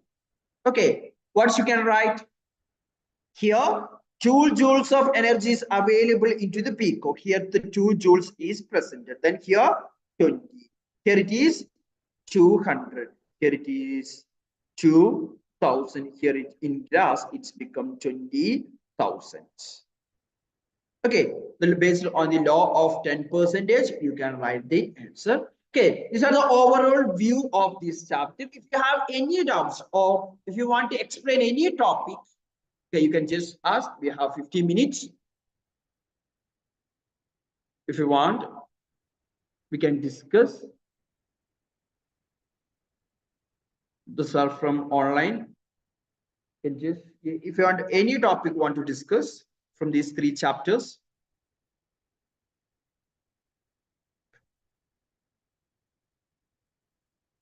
Okay, more about this DNA replication, all these things we can discuss in another day.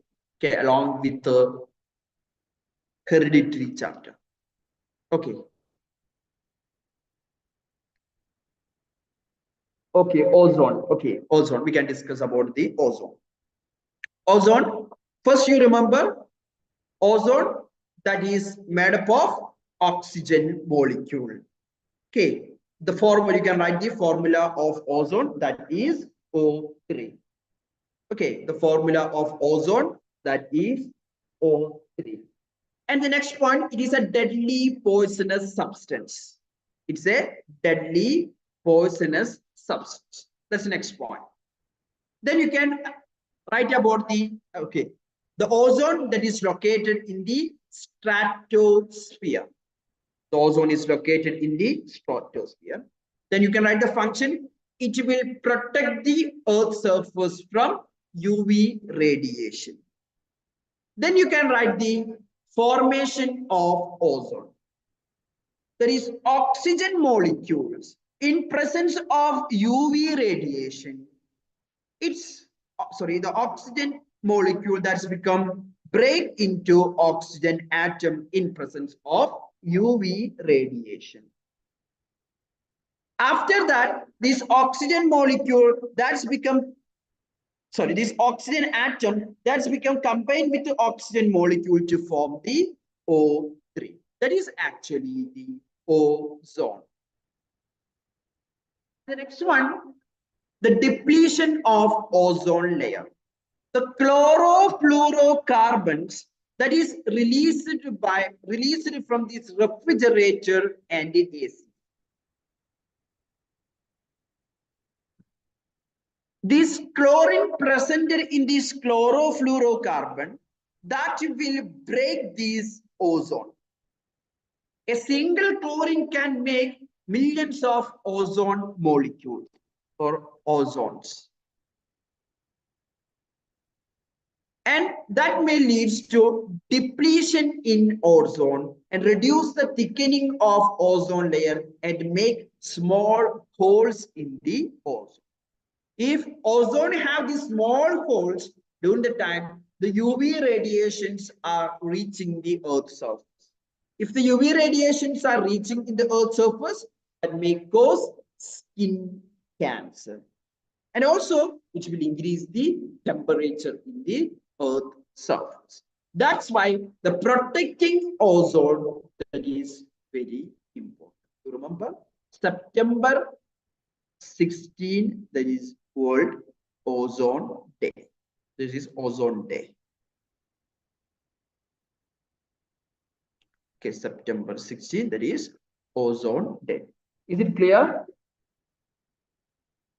Okay. Explain efferent and afferent arterioles in kidney. Okay. Look at here. I will explain. Okay. I'm drawing the structure of the nephron. Okay. I'm drawing the structure of the nephron. This is the Bowman's capsule. Here is the convoluted tubules. Okay. Here this is a special structure, this U-shaped structure that is called a Henle's loop. This U-shaped structure that is called a Henle's loop. Okay, again. And finally attached with the collecting duct. Different nephrons are connecting with the collecting duct. Okay. And here, inside this Bowman's capsule,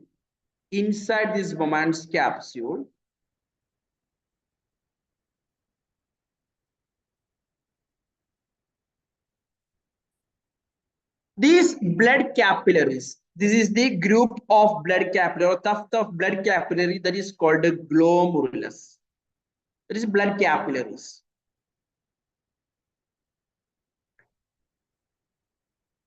Okay, this is glomerulus. And here you see, this is afferent arterioles. This is efferent arterioles.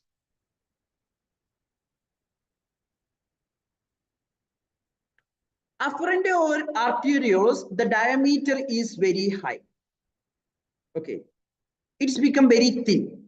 Okay, the diameter is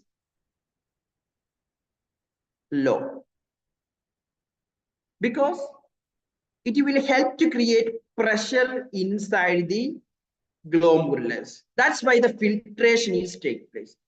From the arteries, these renal arteries, that's become divided to form so many branches. That is actually the afferent arterioles. And these afferent arterioles, the blood is reaching into the glomerulus.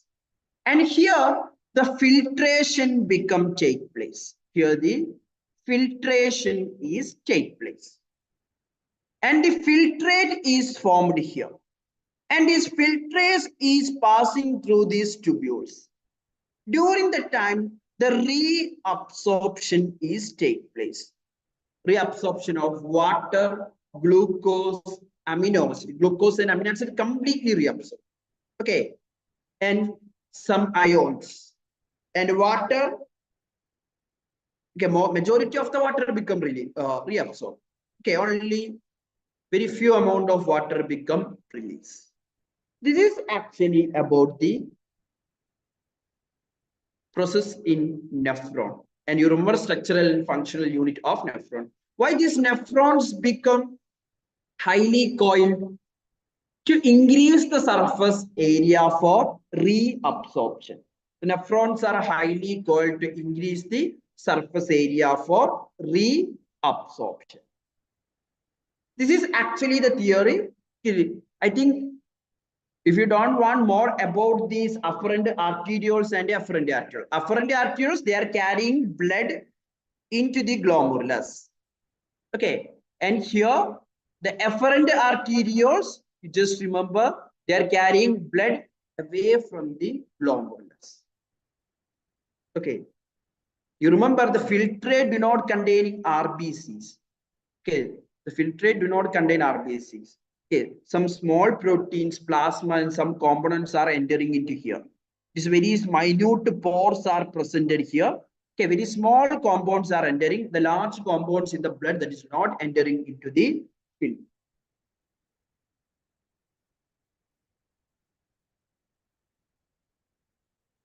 Okay. The arterioles you remember, this is renal artery. This is only containing oxygenated blood. Okay. Here the difference is renal artery that will have nitrogenous waste also present. What about the renal vein? This renal vein, there is no nitrogenous waste. Just remember these points. Okay. You just remember renal artery that will contain nitrogenous waste along with. What are the difference between renal artery or the blood presented in renal artery and renal vein? You remember the renal artery that will containing this nitrogenous waste also presented in renal vein. There is no nitrogenous waste are presented. These are the difference between an arterioles that will containing this oxygenated blood is present. Okay, both arterioles contain oxygen because they are arteries. They are the branches of arteries. So one is carrying blood towards the nephron, one is carrying blood away from the nephron. That's the difference between afferent and efferent. You know, the sensory neurons and motor neurons, they also called, the sensory neurons are also called afferent neurons. The motor neurons are also called efferent neurons. Okay. That is based on the flow of blood. In any other topics? If any other topics?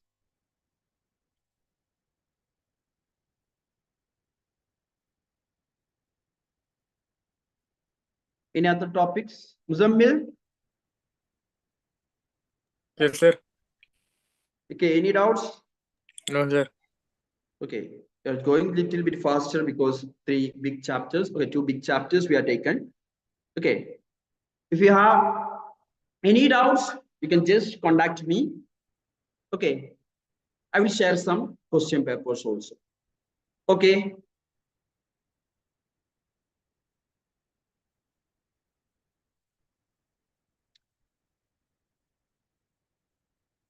Okay,